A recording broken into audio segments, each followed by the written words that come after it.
నమస్కారం, ఘంటారావానికి స్వాగతం. ముందుగా ప్రధానాంశాలు. కాళేశ్వరం ప్రాజెక్టు విచారణ ప్రక్రియలో కీలక పరిణామం. కేసీఆర్, హరీష్ రావు సహా ఈటలకు ఘోష్ కమిషన్ నోటీసులు.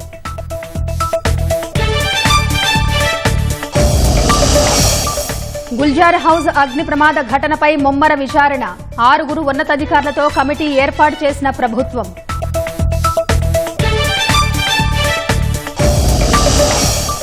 నిరుద్యోగుల్లో నైపుణ్య పెంపునకు స్కిల్ డెవలప్మెంట్ శిక్షణా కేంద్రం పెద్దపల్లి జిల్లాలో ప్రారంభించిన మంత్రి శ్రీధర్ బాబు.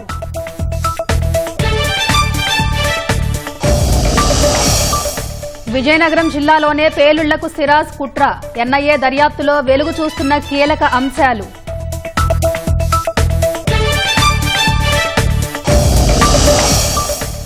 గూఢచర్యం ఆరోపణలపై అరెస్టైన జ్యోతి మల్హోత్రాపై ప్రశ్నల వర్షం. సమాధానాలు రాబట్టేందుకు ఎన్ఐఏ ఇంటెలిజెన్స్ బ్యూరో యత్నం. గాజాకు మరింత మానవతా సాయం అవసరమన్న ఐరాస. 14,000 మంది చిన్నారులు చనిపోయే అవకాశం ఉందంటూ హెచ్చరిక.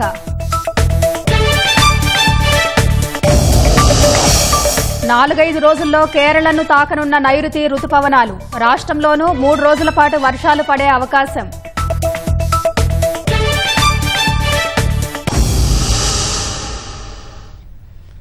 కాళేశ్వరం ప్రాజెక్టులో భాగంగా నిర్మించిన మేడిగడ్డ, అన్నారం, సుందిళ్ల ఆనకట్టలకు సంబంధించిన అంశాలపై ఏర్పాటైన జస్టిస్ పీసీ ఘోష్ కమిషన్ విచారణ ప్రక్రియలో కీలక అడుగు వేసింది. ప్రాజెక్టు ఆనకట్టల నిర్మాణానికి సంబంధించి అప్పటి ప్రభుత్వ పెద్దలను విచారణకు పిలిచింది.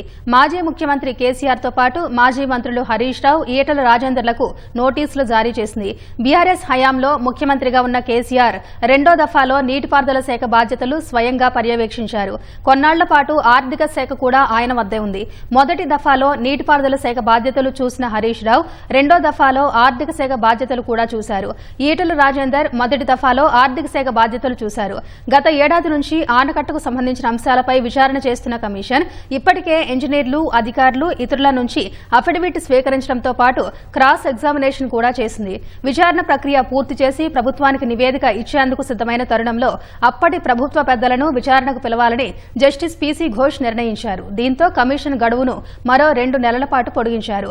కాళేశ్వరం ప్రాజెక్టు ఆనకట్టలకు సంబంధించిన అంశాలపై విచారణకు హాజరు కావాలని మాజీ ముఖ్యమంత్రి కేసీఆర్, మాజీ మంత్రులు హరీష్ రావు, ఈటల రాజేందర్కు నోటీసులు జారీ చేశారు.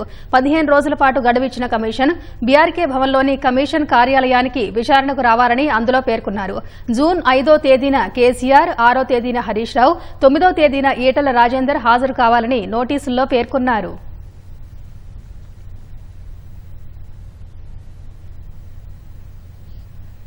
తీవ్ర విషాదం నింపిన గుల్జార్ హౌస్ అగ్ని ప్రమాద ఘటనపై విచారణ ముమ్మరంగా సాగుతుంది. ఇందుకోసం ప్రభుత్వం 6 ఉన్నతాధికారులతో కమిటీని ఏర్పాటు చేసింది. ఘటనకు గల కారణాలు, అనంతరం వివిధ శాఖలు తీసుకున్న చర్యలపై ముఖ్యమంత్రికి సమగ్ర నివేదిక అందజేయాలని ఆదేశించింది. మరోవైపు అగ్ని ప్రమాద ఘటనపై క్లూస్ టీం విచారణ చేపట్టింది. ఇంటి గోడలు బీటలు వారినట్టు గుర్తించింది.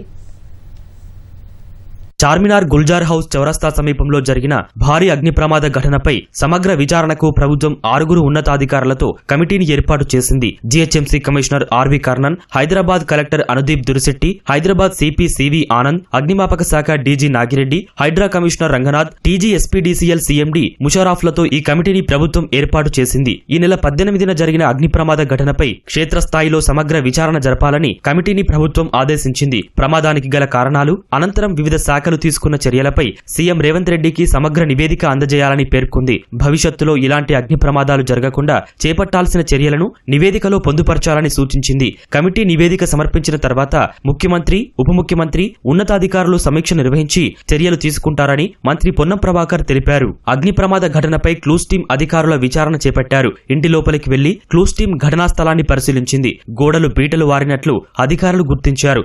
భవనం కూలిపోయే అవకాశం ఉన్నట్లు అనుమానం వ్యక్తం చేస్తున్నారు. భవనంలో 14 ఏసీలు ఉన్నట్లు అధికారుల విచారణలో వెల్లడైంది. ప్రమాద స్థలాన్ని తహసీల్దార్ బృందం సైతం పరిశీలించింది. భవనం యజమాని సహా కుటుంబ సభ్యులతో తహసీల్దార్ మాట్లాడి పంచనామా నిర్వహించారు. అగ్ని ప్రమాదం ఎలా జరిగిందనే విషయం తహసీల్దార్ బృందం బాధితులను అడిగి తెలుసుకుంది. నిరుద్యోగుల్లో పరిశ్రమలకు కావాల్సిన నైపుణ్యాన్ని పెంపొందించేందుకు స్కిల్ డెవలప్మెంట్ ట్రైనింగ్ సెంటర్ను ప్రారంభించామని ఐటీ పరిశ్రమల శాఖ మంత్రి దుద్దెళ్ల శ్రీధర్బాబు అన్నారు. పెద్దపల్లి జిల్లా రామగిరి మండలం సెంటనరీ కాలనీలో స్కిల్ డెవలప్మెంట్ ట్రైనింగ్ సెంటర్ను ప్రారంభించిన మంత్రి జూన్ మొదటి వారంలో రాష్ట్ర వ్యాప్తంగా స్కిల్ సర్వే ప్రారంభం కాబోతుందన్నారు. పైలట్ ప్రాజెక్టు కింద కొడంగల్, మంథని నియోజకవర్గాలను ఎంపిక చేసినట్లు మంత్రి తెలిపారు. నిరుద్యోగ యువతీ యువకులకు సంబంధించి 38 కోర్సులను ప్రారంభోత్సవం చేసుకునే ఒక ప్రయత్నంలో రేపు మా ఐటీ డిపార్ట్మెంట్ నుంచి ఉన్న టాస్క్ సెంటర్స్ కు సంబంధించి కూడా వీరితోనే ఒక MOU చేసి తప్పకుండా పరిశ్రమకు కావాల్సిన నైపుణ్యాన్ని పెంచే ఒక ప్రయత్న భాగంలో వివిధ పరిశ్రమలో ఆ నైపుణ్యం ఉన్న ఆ స్టూడెంట్ కావాలని వ్యక్తులు చూస్తా ఉన్న సందర్భంలో ఎక్కడో మధ్యలో గ్యాప్ ఉన్నది. ఆ గ్యాప్ ను పూరించడానికి అక్కడ మనము రాష్ట్ర స్థాయిలో ఇండియా స్కిల్స్ యూనివర్సిటీని ఏర్పాటు చేసుకున్నాం. ప్రత్యేకంగా ఐటీ డిపార్ట్మెంట్ ఐటీఐ చదువుకున్న వారు ఎంతమంది ఉన్నారు, పాలిటెక్నిక్ చదువుకున్న వారు ఎంతమంది ఉన్నారు, వారు ఎంతమంది నిజంగానే ఉద్యోగాలు చేయదలుచుకున్నారు, లేకుంటే ఎంతమంది స్వయం ఉపాధి పథకాలను ఏర్పాటు చేసుకుని ఉద్యోగాలు కల్పించే కార్యక్రమం చేయదలుచుకున్నారు, వారికి ఏ విధమైన నైపుణ్యం ఉంది. ప్రతి ఇంట్లో గాని, ప్రతి వాడలో గాని, ప్రతి గ్రామంలో ఈ స్కిల్ సర్వే పెద్ద ఎత్తున ప్రభుత్వం తరఫున చేపట్టాలని ముఖ్యమంత్రి గారి ఆదేశం.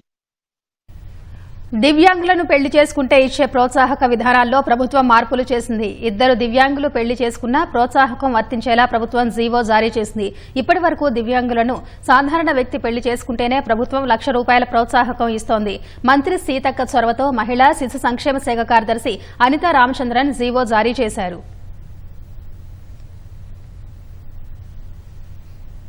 పెంచిన మెట్రో ఛార్జీలను సవరిస్తూ హెచ్ఎంఆర్ఎల్ కీలక నిర్ణయం తీసుకుంది. ఈ మేరకు 10% తగ్గించినట్లు ప్రకటించింది.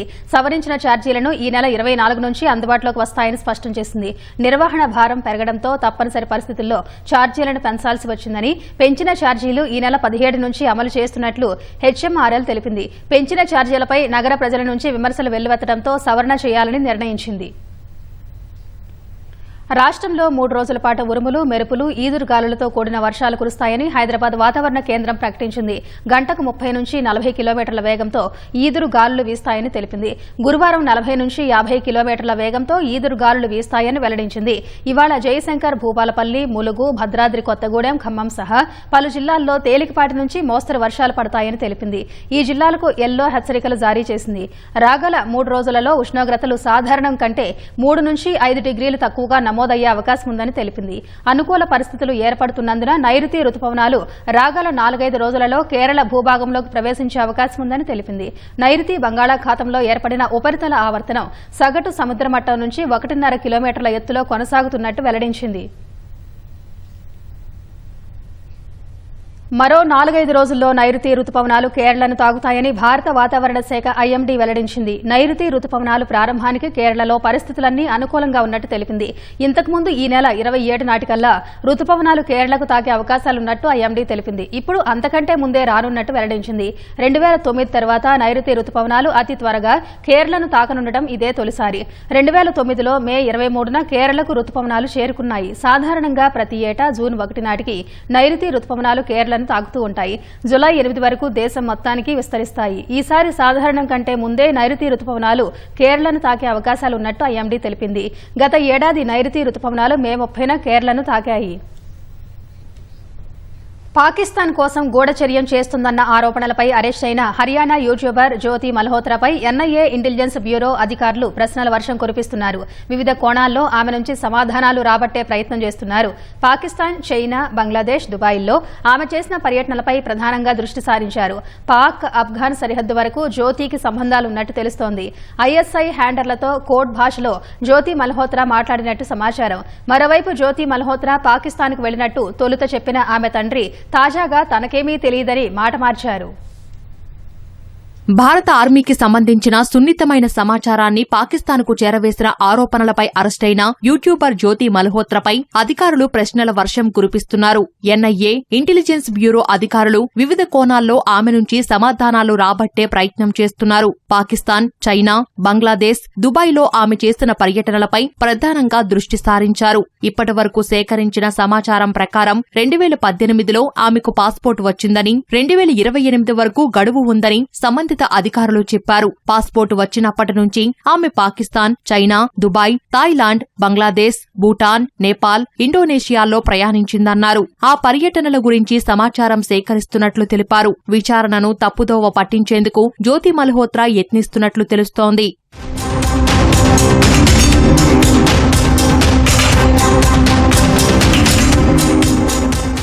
పోలీసుల దర్యాప్తులో కొత్త విషయాలు వెలుగులోకి వస్తున్నాయి. ఐఎస్ఐ మాడ్యూల్ వ్యూహాత్మకంగా సామాజిక మాధ్యమాల్లో ఎక్కువ ప్రభావం ఉన్న వ్యక్తులను నియమించుకున్నట్లు అధికారిక వర్గాలు తెలిపాయి. పాకిస్తాన్ పట్ల సానుకూల ఇమేజ్ ను పెంపొందించే పని కూడా వారికి అప్పగించిందని పేర్కొన్నాయి. ఫోన్లోని కీలకమైన సమాచారాన్ని ఇప్పటికే జ్యోతి మల్హోత్రా తొలగించినట్టు పోలీసు వర్గాలు తెలిపాయి. అందులో పాక్ అధికారులతో చేసిన చాటు ఉంటుందని పోలీసులు భావిస్తున్నారు. దీంతో ఫోన్ను ఫోరెన్సిక్ విశ్లేషణ కోసం పంపారు. గూఢచర్యం కేసును ఫెడరల్ యాంటీ టెర్రర్ ఇన్వెస్టిగేటింగ్ ఏజెన్సీకి అప్పగించే అంశాన్ని హోంశాఖ పరిగణలోకి తీసుకోవచ్చని అధికారులు పేర్కొన్నారు. పాక్ ఆఫ్ఘాన్ సరిహద్దు వరకు జ్యోతికి సంబంధాలు ఉన్నాయని ఆమె యూట్యూబ్ వీడియోలోని ఓ ఫోటో ద్వారా గుర్తించినట్టు చెప్పారు. ఆ సరిహద్దు ప్రాంతం ఉగ్రవాద కార్యకలాపాలకు పేరు పొందిందని, అలాగే మనుషుల సంచారంపై ఆంక్షలు ఉన్నాయని పేర్కొన్నారు.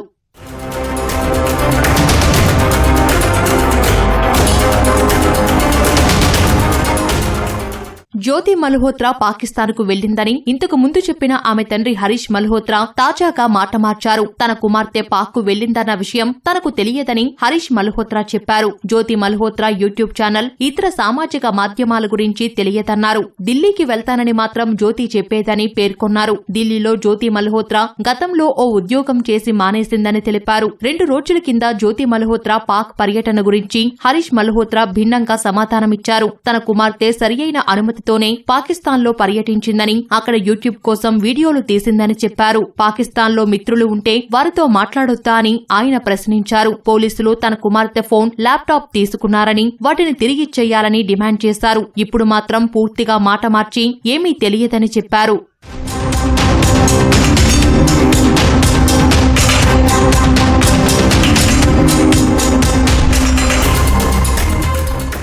మరోవైపు జ్యోతి మల్హోత్రా కశ్మీర్ పర్యటనకు సంబంధించిన వీడియోలను అధికారులు క్షుణ్ణంగా పరిశీలిస్తున్నారు. పహల్గాం ఉగ్రదాడి ఘటనతో జ్యోతి మల్హోత్రాకు ఏమైనా సంబంధం ఉందా అన్న కోణంలోనూ దర్యాప్తు చేస్తున్నారు. జ్యోతి మల్హోత్రా పహల్గాంలోనే కాకుండా గుల్మార్గ్, దాల్ సరస్సు, లదాఖ్, పాంగోంగ్ సరస్సు వద్ద వీడియోలు తీసింది. ఈ వీడియోలు ఆమెకు తెలియకుండానే ఉగ్రవాదులకు సహాయపడ్డాయా, లేదా ఎవరి ఆదేశాలతో అయినా ఆమె వీడియోలు తీసిందా అన్న కోణంలోనూ విచారణ చేస్తున్నారు. జ్యోతి మల్హోత్రా క్లౌడ్ స్టోరేజ్లో బీఎస్ఎఫ్ దళాలు వెళ్తున్న దృశ్యాలు, రాడార్ లొకేషన్లను పోలీసులు గుర్తించారు. ఆమె డైరీలో పాకిస్తాన్, చైనా, బంగ్లాదేశ్ పర్యటనలకు సంబంధించిన వివరాలను పరిశీలిస్తున్నారు. పాకిస్తాన్తో సంబంధం ఉందన్న కారణంతో 2 వారాల వ్యవధిలో యూట్యూబర్ జ్యోతి మల్హోత్రా సహా 12 మందిని పోలీసులు అరెస్టు చేశారు. పంజాబ్లో 6, హర్యానాలో 5, ఉత్తరప్రదేశ్లో 1ని అదుపులోకి తీసుకున్నారు.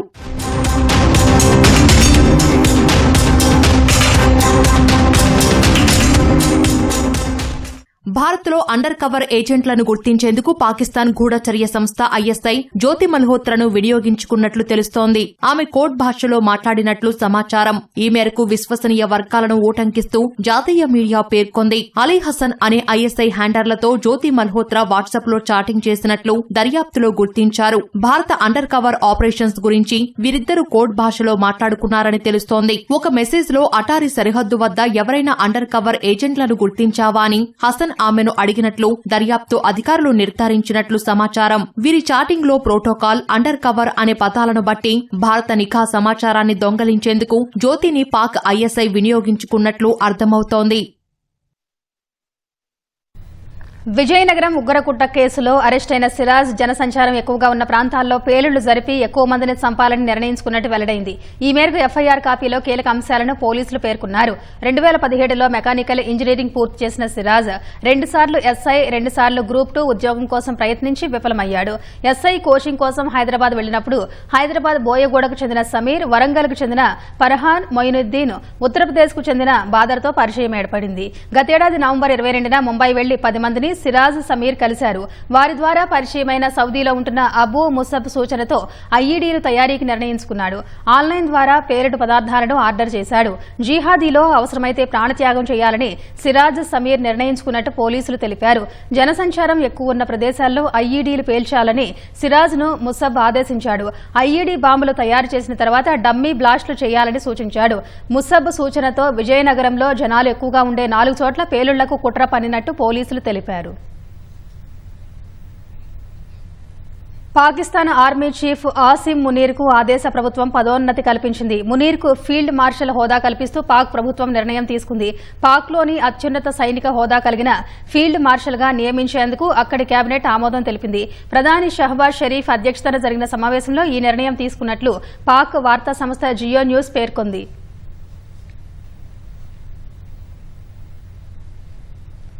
పాకిస్తాన్తో ఉద్రిక్తతల నేపథ్యంలో ఇంటెలిజెన్స్ బ్యూరో డైరెక్టర్, ఉగ్రవాద వ్యతిరేక చర్యల నిపుణుడు తపన్ కుమార్ డేకా పదవీ కాలాన్ని కేంద్రం మరోసారి పొడిగించింది. 2026 జూన్ వరకు ఆయన ఐబీ డైరెక్టర్ గా కొనసాగనున్నారు. తపన్ కుమార్ డేకా పదవీ కాలాన్ని పొడిగించడం ఇది రెండోసారి. ఈ నెల 7న పాకిస్తాన్ పాక్ ఆక్రమిత కశ్మీర్లోని ఉగ్రస్థావరాలపై దాడుల అనంతరం ఏర్పడిన భద్రతా పరిస్థితుల నేపథ్యంలో కేంద్రం ఈ నిర్ణయం తీసుకోవడం ప్రాధాన్యం సంతరించుకుంది. 1988 batch Himachal Pradesh cadre IPS అధికారి అయిన తపన్ కుమార్ డేకా 2022లో 2 ఏళ్ల కాలానికి ఐబీ చీఫ్ గా నియమితులయ్యారు. గతేడాది జూన్లో ఆయన పదవీ కాలాన్ని మొదటిసారి కేంద్ర ప్రభుత్వం పొడిగించింది. బంగారం స్మగ్లింగ్ కేసులో అరెస్ట్ అయిన కన్నడ నటి రన్యారావుకు బెంగళూరులోని ఆర్థిక నేరాల ప్రత్యేక కోర్టు ఎట్టకేలకు బెయిల్ మంజూరు చేసింది. అయితే ఆమె జైలు నుంచి విడుదలయ్యే అవకాశం లేదని తెలుస్తోంది. సహనిందితుడు తరుణ్ రాజుకు కూడా బెయిల్ లభించింది. డీఆర్ఐ గడువు లోపల అభియోగ పత్రం దాఖలు చేయకపోవడంతో నిందితులిద్దరికీ బెయిల్ వచ్చింది. మార్చి నెలలో అరెస్ట్ అయిన రన్యారావు ప్రస్తుతం జ్యుడిషియల్ కస్టడీలో ఉన్నారు.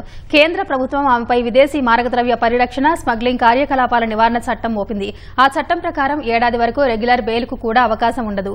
విదేశీ మారకద్రవ్య పరిరక్షణ, స్మగ్లింగ్ కార్యకలాపాల నివారణ చట్టం కింద నిర్బంధించడాన్ని సవాల్ చేస్తూ రన్యారావు తల్లి హైకోర్టులో దాఖలు చేసిన పిటిషన్పై వచ్చే నెల 3న విచారణ జరగనుంది. బెయిల్ వచ్చినప్పటికీ అప్పటి వరకు ఆమె జైల్లోనే ఉండగా తప్పదు.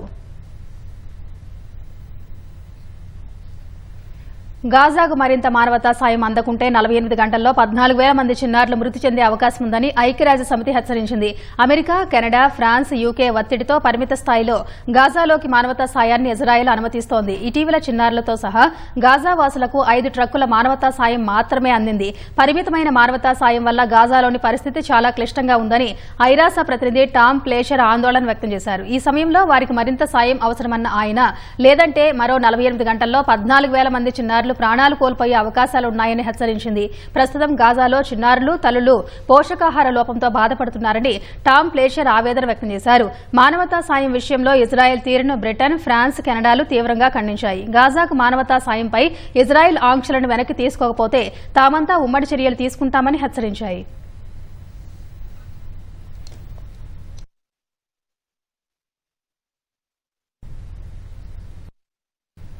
ప్రసిద్ధ పుణ్యక్షేత్రం జగిత్యాల జిల్లా కొండగట్టు ఆంజనేయ స్వామి ఆలయంలో హనుమాన్ పెద్ద జయంతి ఉత్సవాలు భక్తి శ్రద్దలతో ప్రారంభమయ్యాయి. యాగశాల శుద్దితో ఉత్సవాలకు అంకురార్పణ చేశారు.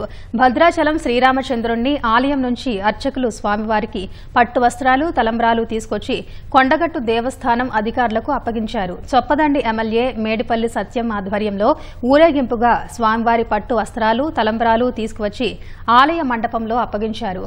ఆలయ అర్చకులు ప్రత్యేక పూజలతో స్వామివారికి పట్టు వస్త్రాలు అలంకరించారు. మొదటి రోజున అఖండ దీపారాధన, రక్షాబంధనం, ఋత్విక్ వరణం, దేవతా ఆహ్వానం, అగ్ని ప్రతిష్ఠ తదితర కార్యక్రమాలు నిర్వహించారు. భక్తులు భారీ సంఖ్యలో చేరుకుని హనుమాన్ పెద్ద జయంతి ఉత్సవాల్లో సందడి చేశారు.